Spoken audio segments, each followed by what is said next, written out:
It's time once again to slip into your camo, grab your bow, and join us out in the field for another episode of the Up North Journal, presented by PSE Archery. The Up North Journal crew is knocked and ready to rock for another exciting adventure. So let's step outside and hit the trail.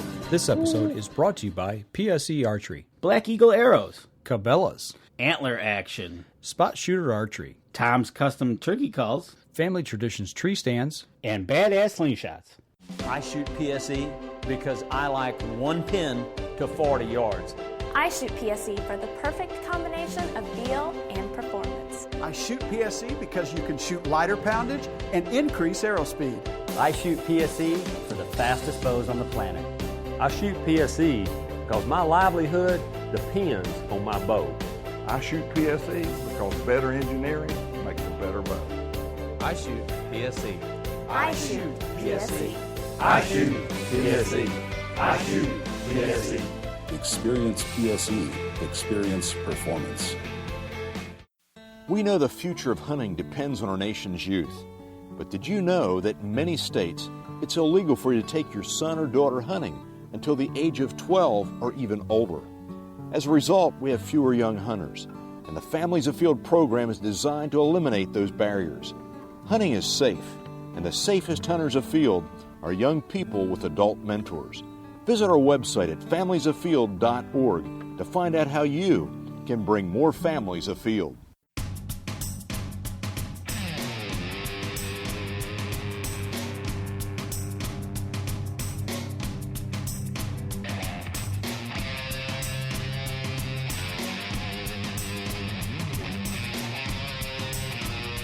Welcome back to another Up North Journal Minicast. What are you doing? I'm getting my Minicast on. It looked like you're using the pop screen there as a steering wheel. Hey, absolutely. It's like you were sawing on it, man, like you was going through turn 4 at Daytona. Absolutely. But you know what? This is a Minicast, so it's something you're going to hear in the next 3 to 10 minutes.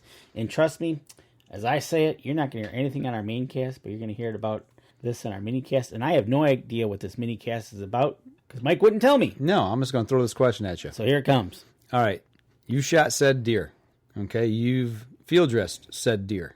Okay. What do you do with it after that? Okay. So I have recovered said deer. Yeah. And it's gutted. It's been cleaned out and field dressed, and you're back at camp. What do you do with the deer? I get my dance on.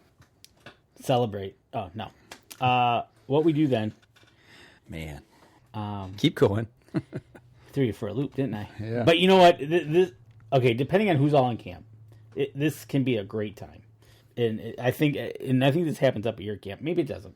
But what happens at our camp it kind of becomes because we're all family. Mm-hmm. Pretty much all of us are. And it becomes like a family thing. Mm-hmm. You know, if the recovery of the deer, let's say it's after dark and we know where it's at, and well, basically we all go get it. We all help each other out. Mm-hmm. We get it back on the 4-wheeler. The gutting part, depending on who gets it, we might be an audience to, or we have to do it ourselves.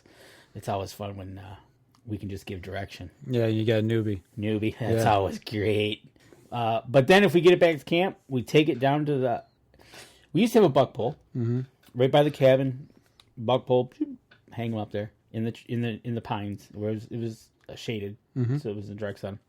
But now we're hanging them down in the garage. It's a pole barn. Okay. And when it's cool out, the cement floor and everything, it basically is like a meat cooler, locker. Right. Yeah. Okay. So we get them hung up in there, and it's got lights. We bring it in on the 4-wheeler, unless we have it in the back of the truck. We can just back it right in there. We hang it right up from the rafters. But yeah, that's what we do. We get it in. We get it hung as soon as possible. And how long you let it hang for? Okay, so now that's where it's going to be kind of the tricky situation. A day like today, 65 degrees. I would probably have taken it. I probably would have gutted it, probably pulled it out of the woods, and probably taken it right to the processor right in town. Okay, let's say it's cold enough to keep. If it's cold enough to keep, I'll let it hang all week.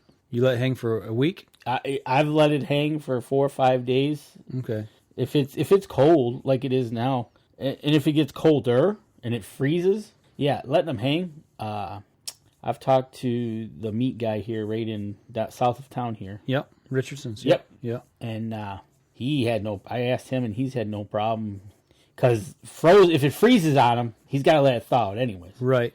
So, but if it's under 42 degrees, I think it was, but 40s, 30s, and it's no problem hanging it. And I hear some people let them hang purposely. Sure, that's kind of what I was getting at. Do you let it age, or do you get to the processor? What's your mindset? My mindset is if I can let it hang. Let's say I shoot one opening day of next week, which would be a Tuesday.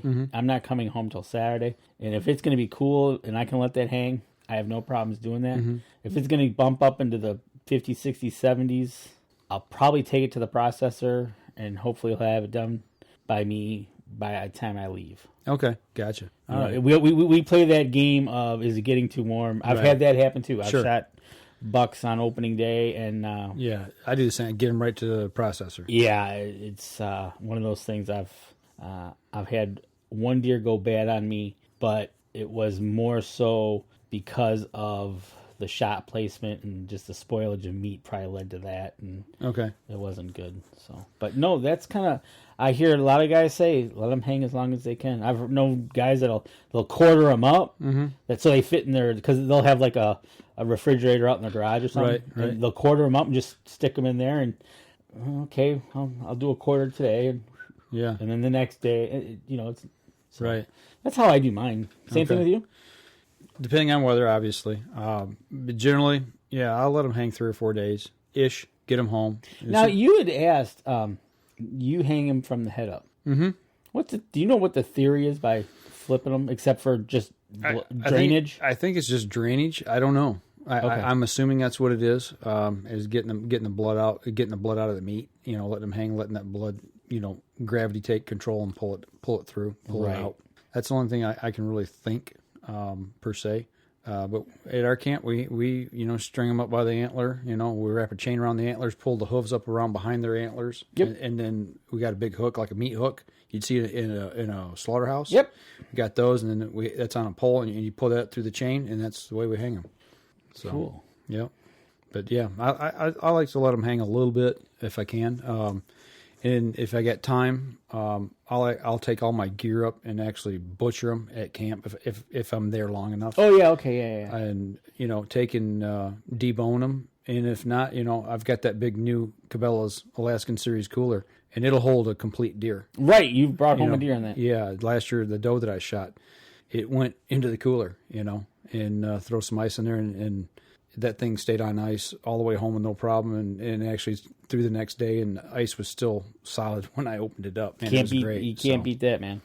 So I do have that option. If it does get warm, if I have to, I can cool it. Try to get it cool quick, put it in the cooler, throw ice in there, and then make a decision. So exactly. And we've run the gamut on that, where it's been we've been hunting in our t-shirts to 0. Right. So if I have to, then I can at least get it on ice and make a decision. If I got time, I'll hang it in the pole barn out there at camp in our pole barn, and I'll quarter it up or process it right there and package it and vacuum seal it and throw it in the freezer and have it froze ready to go home. So can't beat that. But I'll let them hang if I can. Cool. All right, that'll do it for this minicast. This episode was brought to you by PSE Archery, Black Eagle Arrows, Cabela's, Antler Action, Spot Shooter Archery, Tom's Custom Turkey Calls, Family Traditions Tree Stands, and Badass Slingshots. Thanks for listening, and join us again here next week. Until then, remember, as we always like to say, if you're out on the water or in the woods, shoot straight and be safe. Until next week on the Up North Journal.